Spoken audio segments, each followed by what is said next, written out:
Hola, hola, hola, hola, hola. ¿Cómo andan todos ustedes? ¿Cómo están? Bienvenidos sean todos una vez más a Pretextos, el sitio donde la literatura y la historia tienen cabida. ¿Cómo andan? ¿Cómo están? Bueno, espero y deseo que muy bien. Bueno, aquí estoy yo comentando, ¿no?, los capítulos del 16 en adelante, si no recuerdo mal. Así que ahí vamos, sin pérdida de tiempo, ¿no?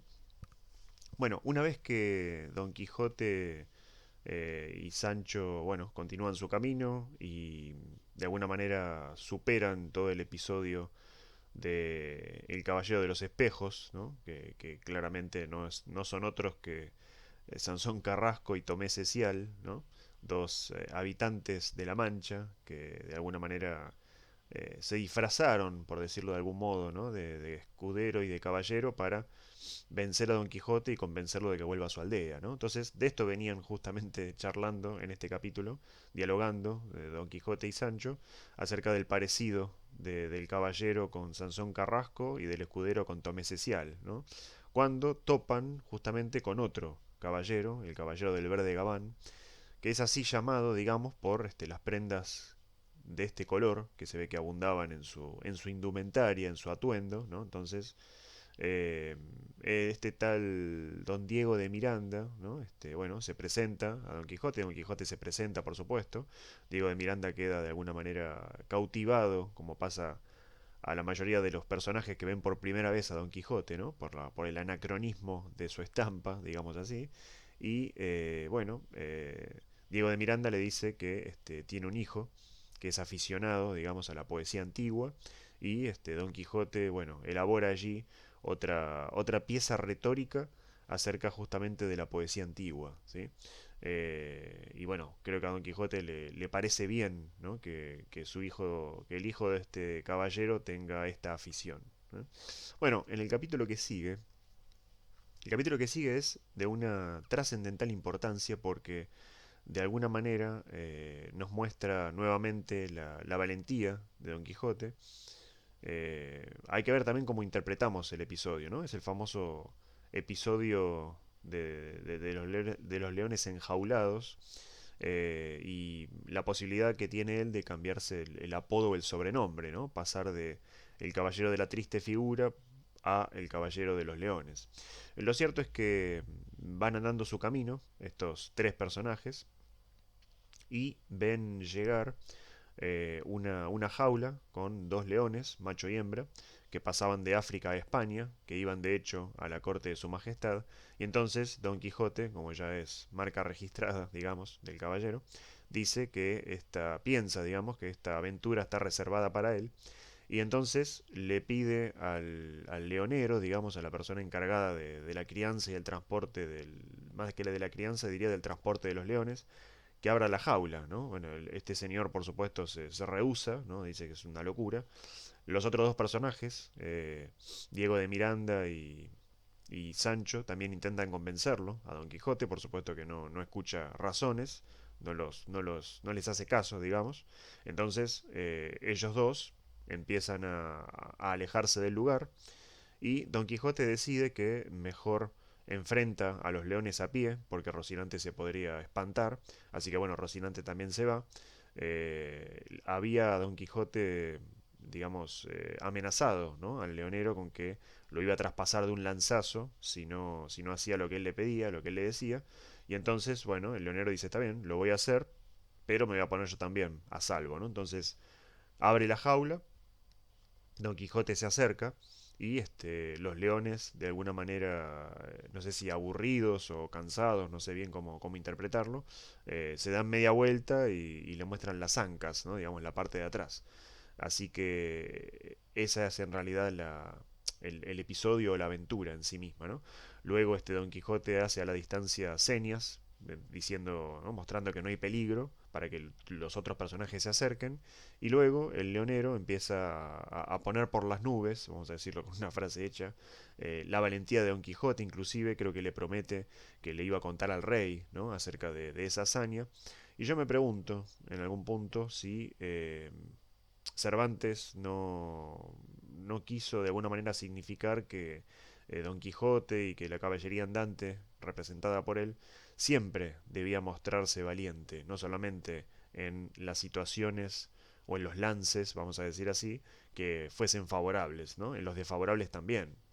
Si lo pensamos desde el punto de vista de la conducta o de la, digamos, sí, del modo de mostrarse del personaje, no había ninguna necesidad de abrir esa jaula, vamos a decirlo, porque ni los leones habían atacado a ningún personaje, ni Don Quijote había presentido ningún peligro, por ejemplo, que la jaula no estuviese bien cerrada y alguno de ellos dos pudiese escaparse y hacer algún desmán, digamos, ¿no? No, básicamente era un transporte de animales salvajes de África a España y él interviene ahí, ¿no? Pero no deja de llamarme la atención como símbolo, si se quiere, ¿no? De la valentía. Incluso cuando a otros personajes le dicen que no lo haga, ¿no? Muy bien, bueno, en el capítulo 18, ¿sí? Llegan todos a, digamos, llegan todos a la casa de don Diego de Miranda y este señor, este caballero, agasaja de alguna manera a Don Quijote y a Sancho, con lo cual quedan por supuesto los dos encantados, ¿no?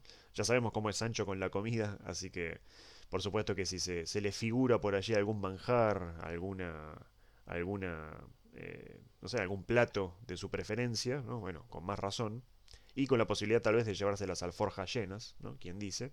Entonces aquí aparece digamos, el personaje del hijo también, que creo que se llama Don Lorenzo, ¿sí? Acá tengo el machete, sí, ¿no? Y Doña Cristina, que es la esposa, ¿no?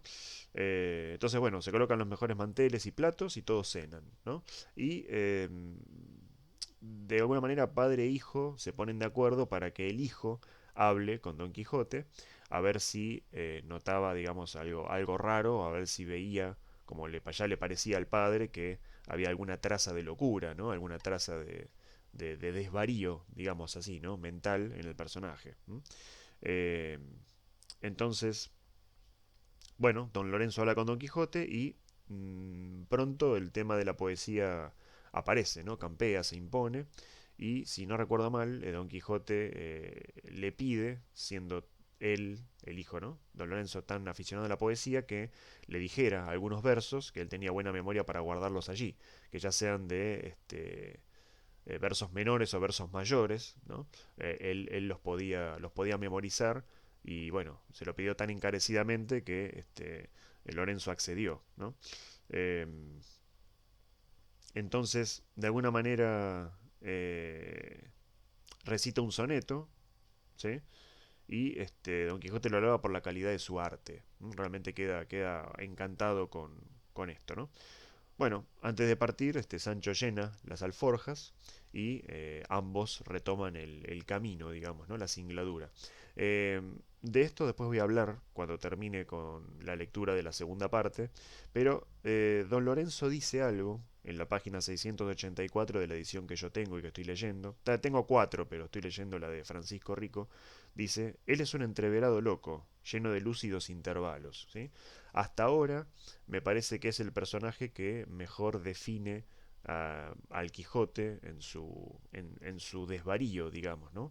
Y se me ocurrió de alguna manera escribir algún texto, que no lo empecé todavía, pero tengo algunas ideas, algunas líneas en mi cabeza, ya las pasaré al papel, como para después en algún otro video, ¿no? Ya cerrando el ciclo de Don Quijote, falta todavía, yo lo pueda redactar y lo pueda leer para compartirlo con ustedes. ¿Sí? Ahí voy a volcar seguramente algunas ideas personales también, no tanto con respecto a la obra y al autor, sino más bien al personaje, que realmente me parece fascinante por múltiples motivos. ¿No? Bueno, en el capítulo 19, Don Quijote y Sancho se encuentran, se topan con un grupo de cuatro personas, ¿sí? Eh, que eran un bachiller, un licenciado y dos labradores, ¿sí? Que van a presenciar las bodas de Camacho y de Quiteria. Aquí Cervantes nos regala, de alguna manera, bueno, toda la celebración de nupcias o de enlaces, ¿no? Más bien pareciera campestres, ¿no? Porque se hacen al aire libre, no tanto citadinos, y bueno, con toda una descripción de los manjares, de los platos, ¿no? De cómo iba vestida la gente, de quién participaba, bueno, con todo el detalle que suele esperarse en estos casos, y con una abundante descripción de Camacho, de Quiteria y posteriormente de Basilio también, ¿no? Ahora les comento. Bueno, como siempre, Don Quijote, digamos, asombra por su porte, por su figura, ¿sí? No es esta, digamos, la excepción. Y bueno, estos cuatro personajes cuentan brevemente quiénes son, ¿no? Y mencionan a Basilio, que era un vecino de Quiteria, Basilio el Pobre, le dicen. eh, Pobre no de espíritu, ¿no? Sino materialmente hablando.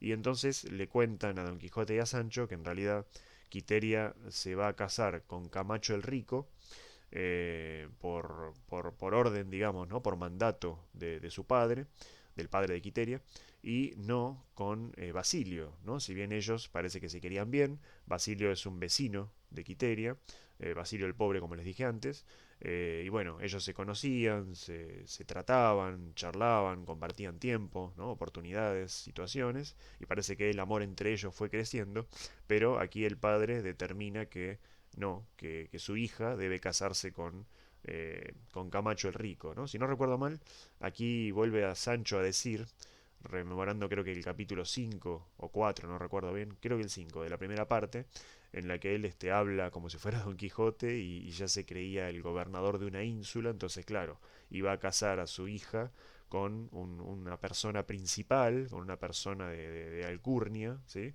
O que está más alta en la escala social, y no con un simple labrador, ¿no? Que no tiene esto nada de malo, pero bueno, ahí había una discusión con Teresa Panza, con su mujer, acerca de con quién había de casar a la hija, ¿no?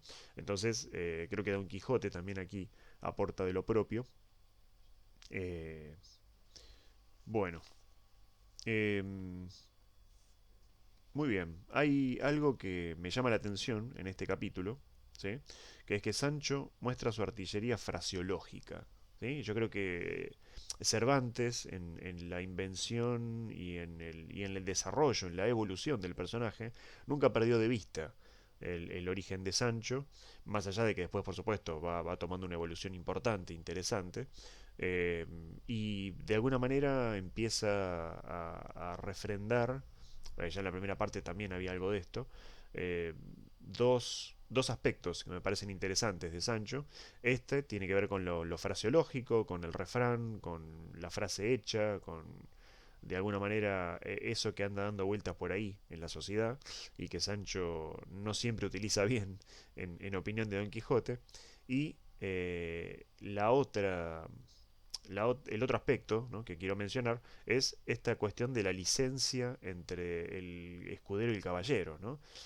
Muchas veces, o algunas, Don Quijote se queja de cómo habla Sancho, pero Sancho le recuerda que, aunque él no lo diga, Don Quijote, le había dado licencia para hablar y decir lo que el escudero quisiese, ¿no? Que era algo también que parece que contravenía un poco a los libros de caballerías, ¿no? Porque ¿no? En general el que hablaba era el caballero y el escudero, como bien lo dice el nombre, era el que llevaba el escudo, el que asistía, el que de alguna manera secundaba, ¿no? Con sus acciones y con su proceder, también me imagino con su honra, ¿no?